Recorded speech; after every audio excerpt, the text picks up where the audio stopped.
Hey guys, Kirk here with Kirk Giordano Plastering. Today what I'm going to show you guys is doing a job for Mark Schmidt. Come on in a little bit because traffic. Mark Schmidt Construction, and Mark Schmidt's number is area code 510-521-3957. I've been dealing with Mark for 30 years. Anyway, a week ago it was planning on a lot of rain. Mark came out here and they took all of the stucco off because it had lead base, and I don't do that. So he came out, he pulled all the stucco off, repapered the whole wall for Mark, and he still tarped it off. That's the kind of work Mark does. I'm going to show you some other kind of work he does because we're here in Alameda. I'm going to show off his own personal skills because this guy is good. What we're going to do today is we're going to pull the tarp off, and it's already 2 layers of paper, so we're going to put more wire. But what I really want to show is this tie-in right here. See this tie-in? Yeah, we're gonna get this off. What I really want to show is the tie-ins. What I'm going to do is I'm going to take all this stuff off, then I'm going to show you a tie-in. This one we've got some pretty good paper. We have at least 3 inches. The city, you know, I prefer 12. My vertical overlaps will go 1.5 feet, sometimes to 12, but if this is all we got, that's all we got. The fella John, Mark's man, who was tearing all this stuff off originally, he went 6 inches at a time. He was here 5-6 days tearing off. This is the best he can do. So they decided, the homeowner and the contractor decided, enough is enough, let's stop it right here. The only bad place we have is up there, but I'm going to show that to you as we get there. Now Madeline's got the fun job of pulling it all off the roof and getting all the wood off that, and she is going to stretch it all out and fold it all up for my buddy Mark. Fun job. I'm going to show you guys something extremely coincidental. I'm working for Mark Schmidt. It used to be Paul Schmidt Construction. His dad's been retired for about, I don't know, 8-10 years. But about 30 years ago, Paul and I were on a job, apartment building, and Madeline just said, "Dad, how come you're going to put a metal if there's already a metal?" I'll show you why. We did an apartment building, and they had the screed like this, and the weed screed has holes in it. And the fellows who did this apartment building painted it so well, there were no holes here, that Paul, Mark's dad, got under there with a drill, reverse drill, and drilled underneath here and created a drip. And for the next few hours, this thing was pouring out water. So somebody on this apartment building, about 5-6 units on the lower case, they were all had to leave because of the fungus and the wood rot inside the house. So it's coincidental I'm doing the job for Mark, who's Paul's son. And Paul actually and I were on the job when he did this. So this is why I'm countering L flashing with a drip screen, so we don't ever get that effect. Say when they paint this, I hope they do a nice job, but what it does is it still allows water to come out of this wheat screen. It'll come and weep harmlessly on this, and then of course Mark Schmidt put this piece on. Another coincidental thing, about 28 years ago we were doing a chimney with Mark, and I used some 35-year stuff, and he came by and says, "Kirk, what kind of crap is that?" We want polyurethane, so I've been using these polyurethanes ever since. Anyway, his man John, he put all kinds of poly, he probably used 10 tubes of caulking underneath here. Then they set this piece of metal on it, knowing that we were going to come and counter flash it like so. And again, this paper's been on for about a week, so we're going to trim it all up, and we'll show you a few more tips when we get to that stage, especially this one here. This is a good one. All right, now these guys came, they've got an asphalt peel and stick here. Then he put his stucco stops around the window. And by the way, this window is an arch window. This is rubber. You got to really string line this and put this rubber piece on. He put it on his peel and stick. Then this paper is going to go into the key, and I'm going to cut it, and I'm going to seal this again. But this rubber peel and stick, we're on a very busy street, guys, and I don't have a mic, so hopefully we're not being drowned out. Anyway, this rubber peel or stucco stop is new. I want to show it to you when we get to the top because it is kind of fascinating stuff. But first we're going to finish dripping this in wire and take it up. Okay guys, now note, now listen, well Dal, how come you don't just put this screed on top of this one?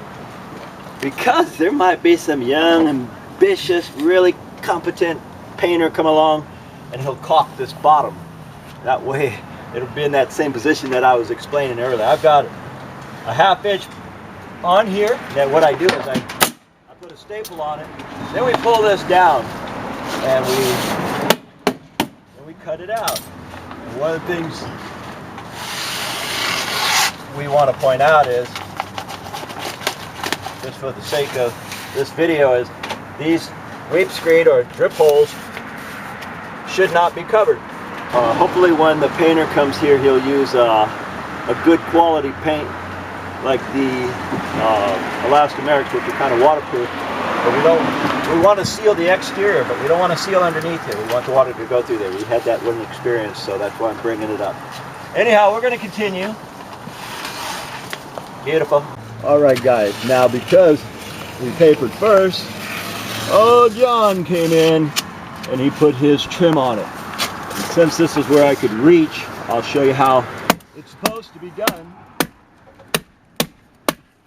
Although he has a windowsill here flashing, and then he's got this peel and stick type flashing here, we are still obligated, and he's caulked this, we are still obligated to apply a bead of caulking.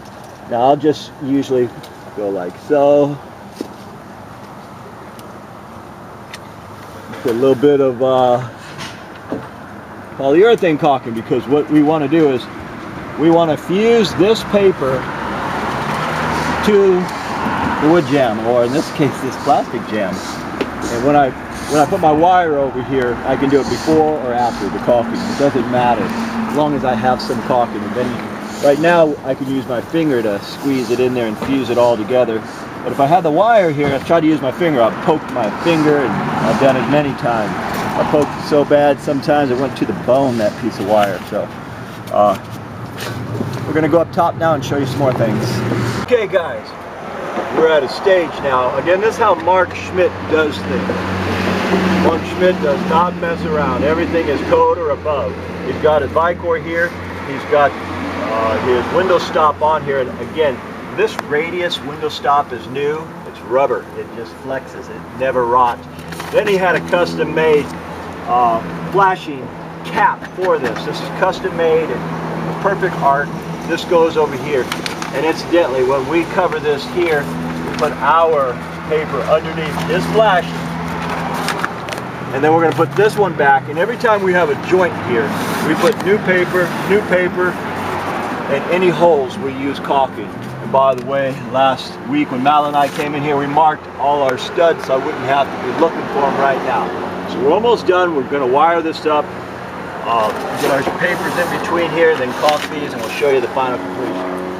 Okay guys, we're at a stage where I thought I'd better show you this. This paper overlaps this one. Then what you can do, this is what I'll generally do, I'll put a whole piece in and cover everything. This way, we are sure that there's no water going to get in here. Couple things like so. So we find our groove. Here's our groove.